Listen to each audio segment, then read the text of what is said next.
ಉದ್ಯೋಗ ವಾರ್ತೆ ಯೂಟ್ಯೂಬ್ ಚಾನಲ್ಗೆ ನನ್ನ ಎಲ್ಲ ಸ್ಪರ್ಧಾ ಮಿತ್ರರಿಗೆ ಆತ್ಮೀಯ ಸ್ವಾಗತ. ಈ ದಿನ ಅಂದರೆ ದಿನಾಂಕ 22/12/2025 ಕೆ ಇ ಅವರು KPCL ಮರುಪರೀಕ್ಷೆ ಏನಿದೆ ಅದು ಸಂಬಂಧಪಟ್ಟಂತೆ ಪ್ರವೇಶ ಪತ್ರ ಬಿಡುಗಡೆ ಮಾಡಿರ್ತಾರೆ. ಈ ಸುಪ್ರೀಂ ಕೋರ್ಟ್ ನಿರ್ದೇಶನಂತೆ ಯಾರೆಲ್ಲ ಹಿಂದೆ ಫೆಬ್ರವರಿ 2024 ಯಾರೆಲ್ಲ ಎಕ್ಸಾಮ್ ಬರೆದಿರ್ತೀರೋ ಅಂಥವ್ರು ಮಾತ್ರ ಈ ಎಕ್ಸಾಮ್ ಬರೆಯೋಕ್ಕೆ ಅವಕಾಶ ಮಾಡಿಕೊಟ್ಟಿರ್ತಾರೆ ಸುಪ್ರೀಂ ಕೋರ್ಟ್ ಅವರು. ಅದರಂತೆ ಯಾರೆಲ್ಲ ಕೆ ಇ ಅವರು ನಿಮ್ಗೆ ಗೊತ್ತಿರೋ ಹಾಗೆ ನವಂಬರ್ 22ರಿಂದ ಡಿಸೆಂಬರ್ 18ರವರೆಗೂ ಆಧಾರ್ ವೆರಿಫೈಗೆ ಟೈಮ್ ಕೊಟ್ಟಿದ್ದರು.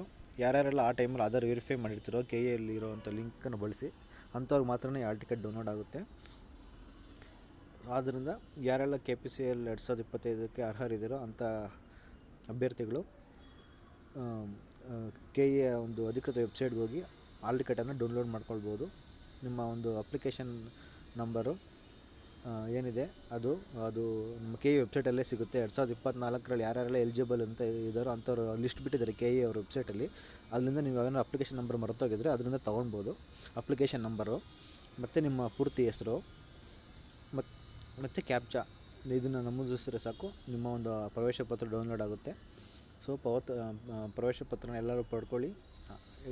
ಪರೀಕ್ಷೆಯಲ್ಲಿ ಎಲ್ಲರಿಗೂ ಒಳ್ಳೆಯದಾಗಲಿ ಅಂತ ಕೇಳ್ಕೊಳ್ತಾ, ಉದ್ಯೋಗ ವಾರ್ತೆ ಯೂಟ್ಯೂಬ್ ಚಾನಲ್ ನಿಮ್ಗೆ ಇಷ್ಟ ಆದರೆ ಲೈಕ್ ಮಾಡಿ, ಸಬ್ಸ್ಕ್ರೈಬ್ ಮಾಡಿ ಅಂತ ಹೇಳ್ತಾ ಧನ್ಯವಾದಗಳು. ಶುಭ ದಿನ.